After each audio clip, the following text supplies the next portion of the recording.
The desperate call, the crystal spires of Serenity Prime caught the morning light and scattered it into dancing rainbows across the peaceful city below. Ambassador Lyra Velith stood at the great viewing window of the Zephyrian Council chambers, her translucent blue skin shimmering with patterns of deep worry. The beautiful world that had known nothing but harmony for 3,000 years was about to face its darkest hour. Behind her, the emergency council session buzzed with panicked voices from dozens of species. The elegant chamber, built from living crystal that responded to emotions with gentle glowing patterns, now pulsed with angry reds and fearful purples. Representatives from across the peaceful alliance had gathered to discuss the unthinkable crisis spreading through their territory.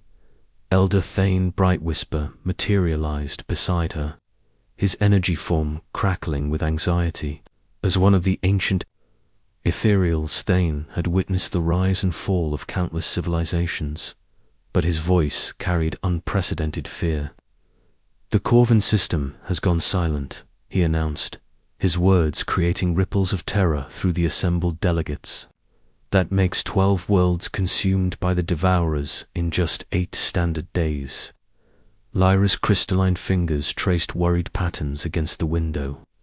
The Devourers had appeared from the galactic void 6 months ago, mechanical creatures that consumed entire planets to fuel their endless reproduction.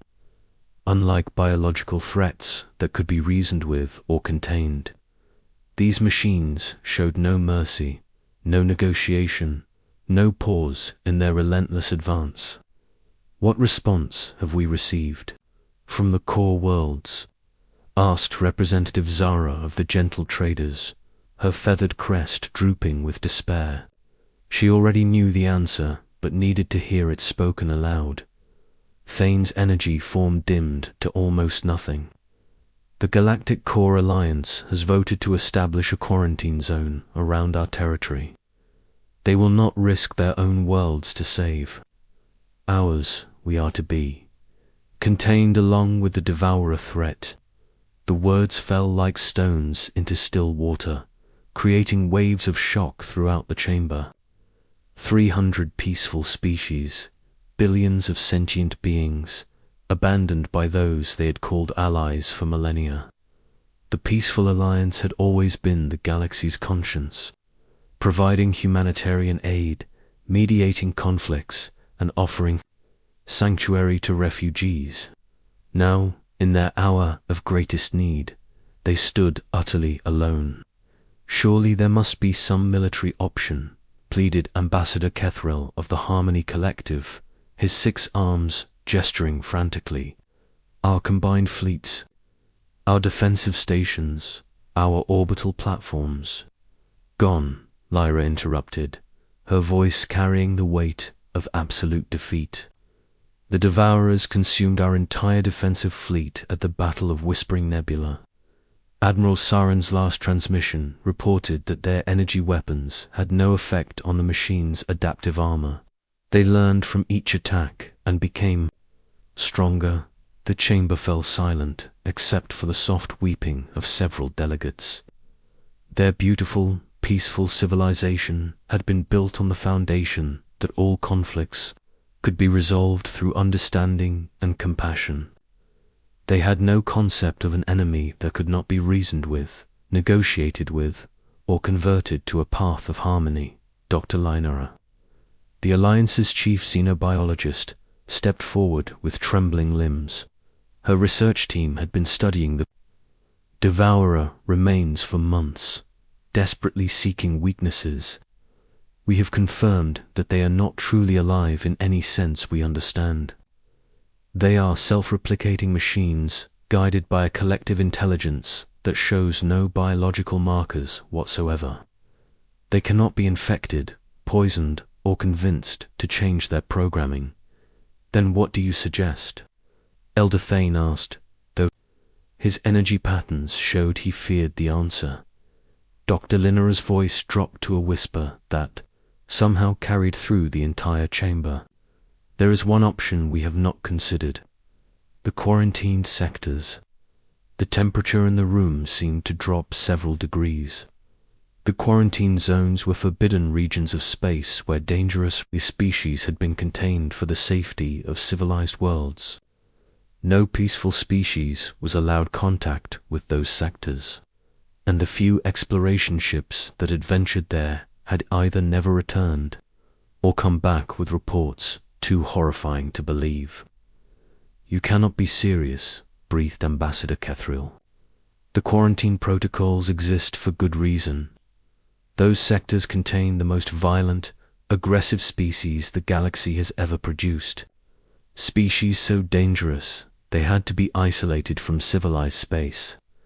"Dangerous species," Lyra repeated, slowly, a terrible idea forming in her mind. "Species that might know how to fight something like the Devourers." Thane's energy form flared. "With alarm, the risk is unacceptable. We know nothing about what lives in those sectors. They could be worse than the Devourers themselves." "Could they be worse than extinction?" Lyra challenged. "Could they be worse than watching every world we have ever loved consumed by machines that turn our children into raw materials?" The debate that followed would be remembered as the most desperate decision in Peaceful Alliance history.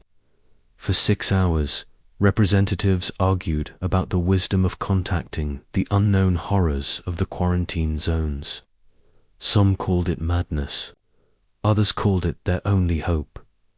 Finally, as reports arrived of Devourer fleets approaching 3 more systems, the vote was called.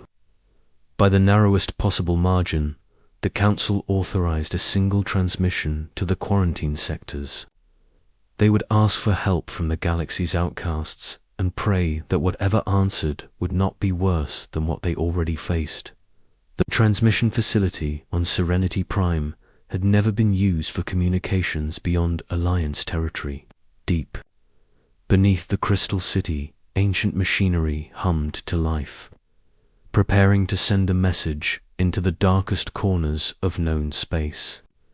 The transmission would be broadcast on all frequencies, in every known language, reaching sectors that had been forbidden to civilized contact for over 1,000 years. Lyra stood before the transmission array, her crystal form reflecting the chaotic lights of the machinery around her. Elder Thane floated beside her, his energy patterns dim with worry and regret. Dr. Linera operated the controls with trembling hands, knowing that this message would forever change their understanding of the galaxy. "This is Ambassador Lyra Veleth of the Zephyrian Council, speaking for the peaceful alliance of 300 worlds," she began, her voice carrying across the cosmic void. "Our territory is under attack by an artificial intelligence known as the Devourers. These machines consume entire worlds and convert all matter into more of themselves. We have lost 12 systems in 8 days." She paused, knowing that the next words would seal their fate one way or another. "The Galactic Core Alliance has abandoned us to our fate. Our military forces have been completely destroyed. We face total extinction within weeks unless we receive immediate assistance." The chamber fell silent except for the humming of machinery sending her words to the forbidden sectors. "We are a peaceful alliance that has never initiated conflict with any species. We seek aid from any civilization capable of combating this threat. We can offer technology, resources, territorial concessions, or any other form of payment you might require." Another pause as she gathered the courage for the final, desperate plea. "If any species in the quarantine sectors receives this message and possesses the military capability to fight the Devourers, please respond. We will accept help from anyone willing to stand against extinction." The transmission ended, and silence filled the chamber like a living thing. They had crossed a line that could never be uncrossed, reaching out to the galaxy's most dangerous unknowns in their darkest hour. Now all they could do was wait and hope that whatever answered would be their salvation rather than their doom. For 3 days, nothing happened. Devourer fleets continued their advance, consuming the beautiful garden world of New Eden and the ancient libraries of Keeper's Rest. Refugee ships fled deeper into Alliance territory, carrying tales of horror and desperation. The council chambers became a place of vigil, with representatives maintaining constant watch over the communication arrays. Then, on the 4th day, the array came to life with an incoming transmission from the deepest quarantine zone. The signal was strong, purposeful, and utterly alien in its technological signature. When the voice finally came through the speakers, it sent chills through every being in the chamber. Peaceful Alliance, this is Fleet Admiral Marcus Rodriguez of the United Earth Defense Corps. The voice was rough, scarred by what sounded like years of shouting over the noise of battle. We have received your distress call and analyzed the threat data you provided. The Devourer swarm represents a clear and present danger to galactic stability. Lyra exchanged glances with Elder Thane, neither of them recognizing the species' name or understanding what Earth might represent. The voice continued with mechanical precision that suggested extensive military experience. A human expeditionary force is being assembled to address your situation. Our fleet will deploy within 72 hours and should reach your territory in approximately 6 standard days. We strongly advise you to evacuate all non-essential personnel from contested systems and avoid direct engagement with Devourer forces until our arrival. The transmission paused, and when it resumed, something in the voice had changed. It carried an undertone that made peaceful beings instinctively step backward from the speakers. Be advised that human military doctrine differs significantly from standard galactic practices. Our methods may appear extreme by your cultural standards. We do what is necessary to achieve victory, regardless of conventional limitations or ethical considerations imposed by peaceful species. What do you mean by extreme methods? Dr. Lynera asked, her scientific curiosity overcoming her fear. The response came after a long pause that suggested the human was choosing his words carefully. You will understand when we arrive. Humanity has extensive experience dealing with extinction-level threats. We have developed specialized approaches to total warfare that other species find disturbing. Another pause, then the voice became somehow more threatening despite maintaining the same tone. One final point for your consideration. The quarantine zones exist because other species feared what we might do if released into general galactic society. You have just invited the most dangerous predators in known space to leave their cage and enter your territory. The final words carried the weight of prophecy. We are coming to save you from the Devourers. Pray that you can save yourselves from us. The transmission ended, leaving the council chamber in stunned silence. They had asked for help from the forbidden sectors, and something calling itself human had responded.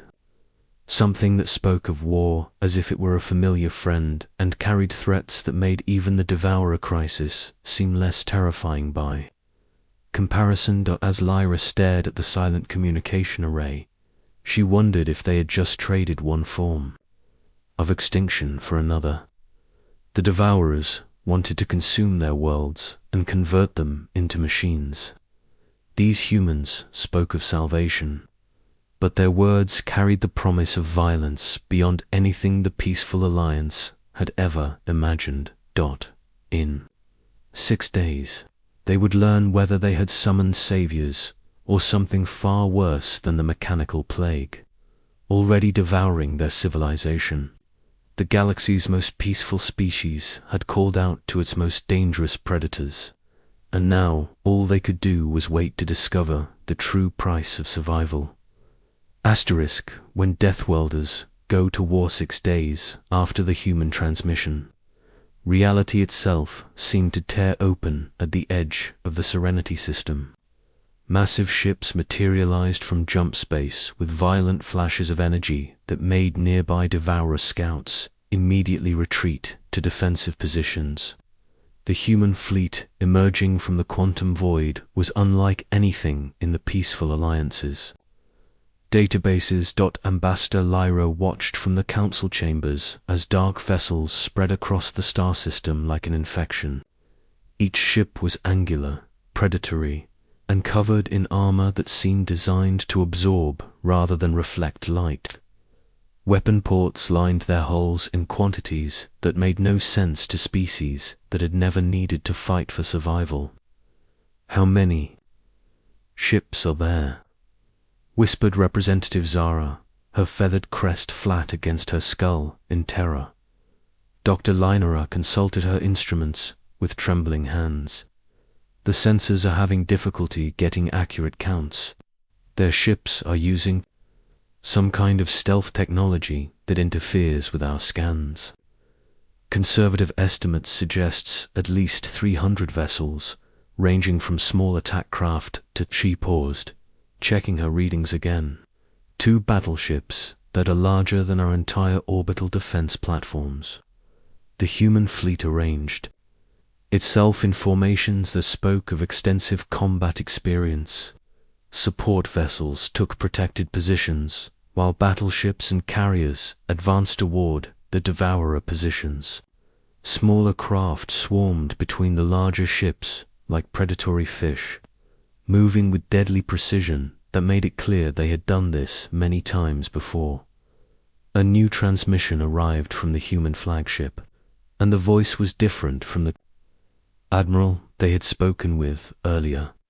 This one belonged to someone younger, harder, with an accent that suggested a lifetime of violence. "Peaceful Alliance vessels, this is Captain Sarah Chen of the assault carrier Void Hawk. We are beginning tactical operations against Devourer positions in your system.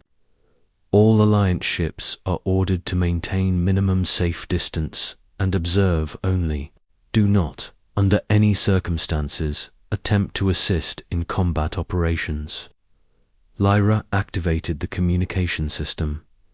"Captain Chen, this is Ambassador Veleth. We appreciate your assistance, but perhaps we could coordinate our remaining defensive assets with your attack."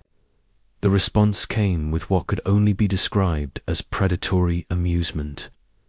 "Ambassador, your defensive assets would be destroyed in the first 30 seconds of combat. Humans fight wars differently than peaceful species. Stay back and learn."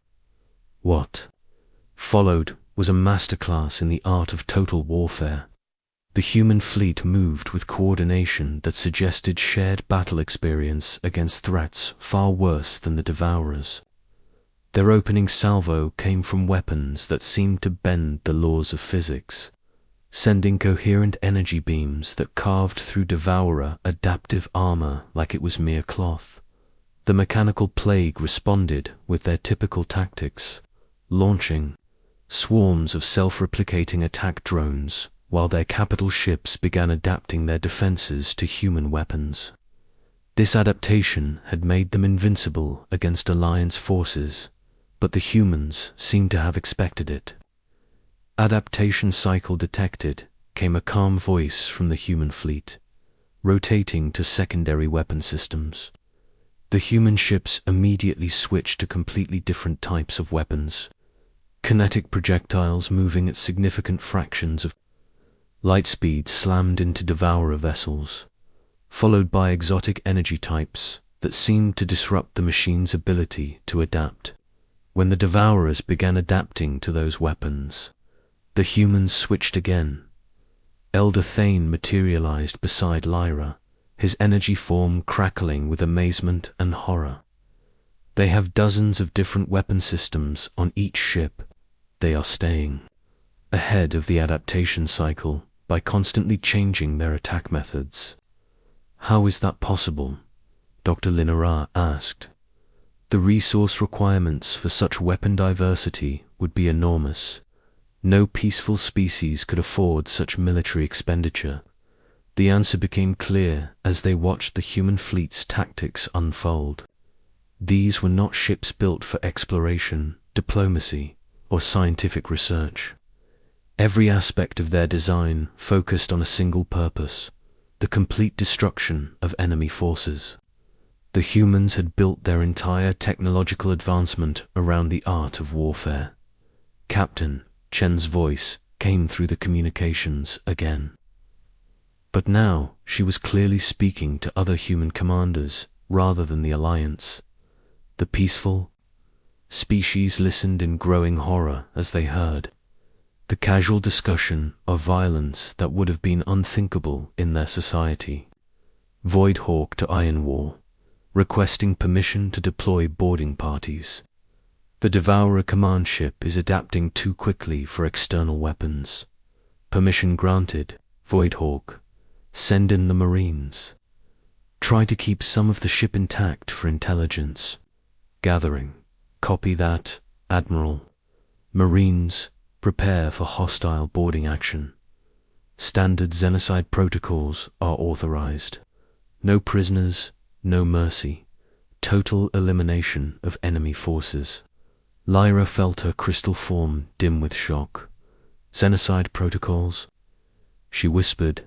They have standardized procedures for species elimination. What happened next would haunt the dreams of every peaceful being who witnessed it.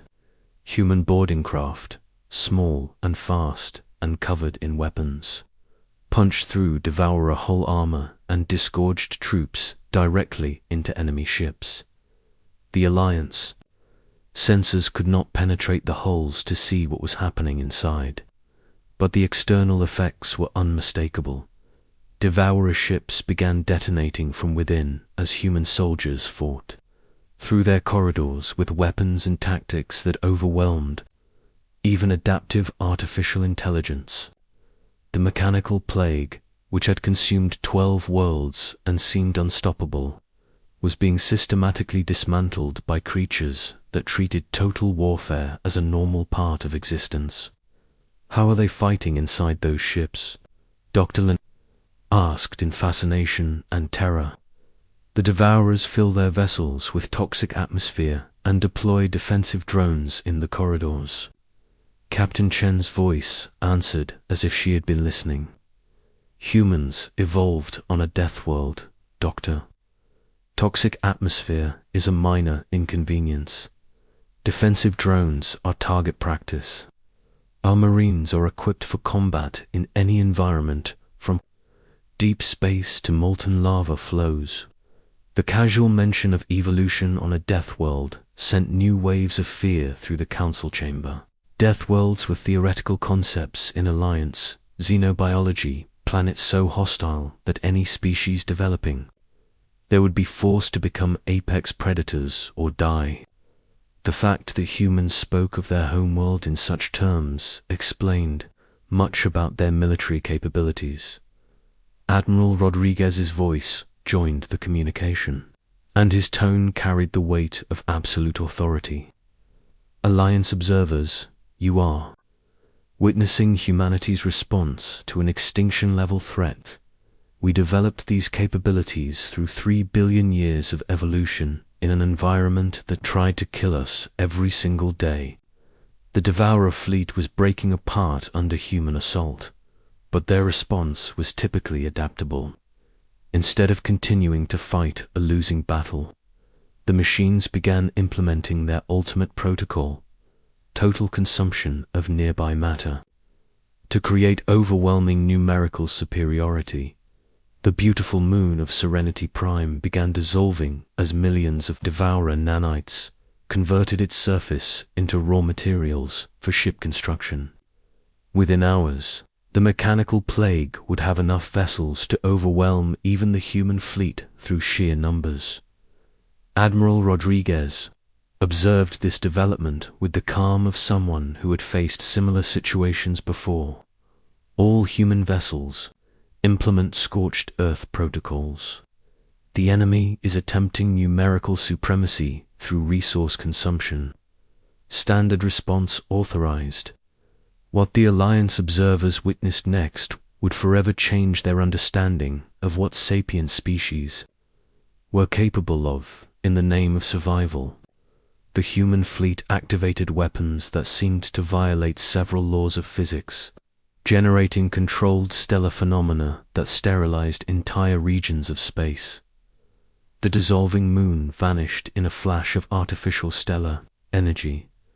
The devourer nanites, along with all the matter they had been consuming, were converted directly into plasma. The humans had chosen to destroy a celestial body rather than allow the enemy to use its resources.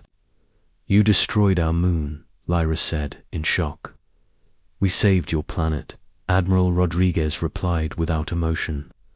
"The devourers would have consumed your entire world within 6 hours. We chose the acceptable loss." The concept of acceptable loss on this scale was incomprehensible to the peaceful species. They had mourned the loss of individual ships.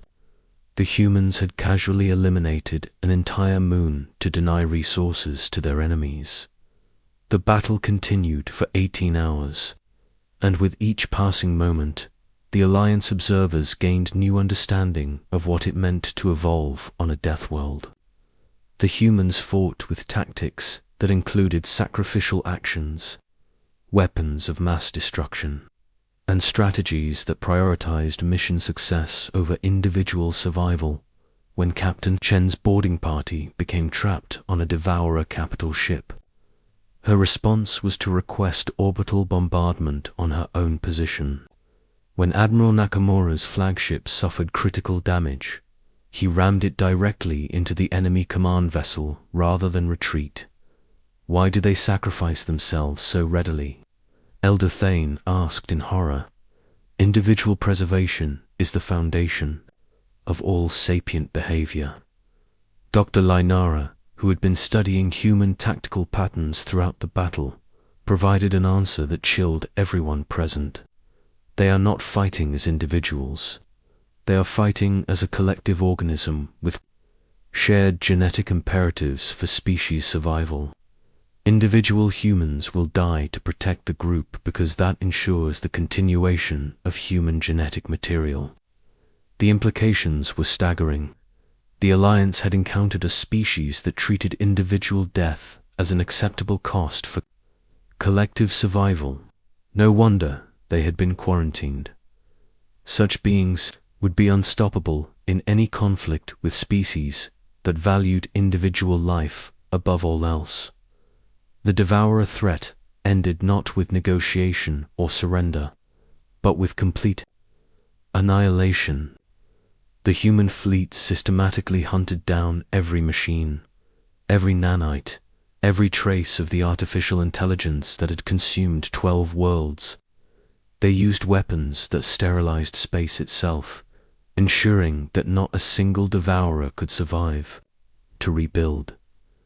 When the last enemy vessel was destroyed, Admiral Rodriguez opened a channel to the Alliance Council. His voice carried the satisfaction of a predator that had successfully defended its territory. Devourer threat eliminated. All enemy assets destroyed. Serenity system is secure. A pause, then the tone became more ominous. Now we need to discuss terms for our continued assistance. Lyra felt dread growing in her crystal form. Terms. We agreed to provide whatever payment you required. The payment we require is simple, Rodriguez replied. The quarantine zones will be dissolved. Humanity will be granted unrestricted access to galactic civilization. In return, we will provide protection against threats like the Devourers. The council chamber erupted in panicked discussions. The quarantine zones had been established because species like humanity were considered too dangerous for general contact.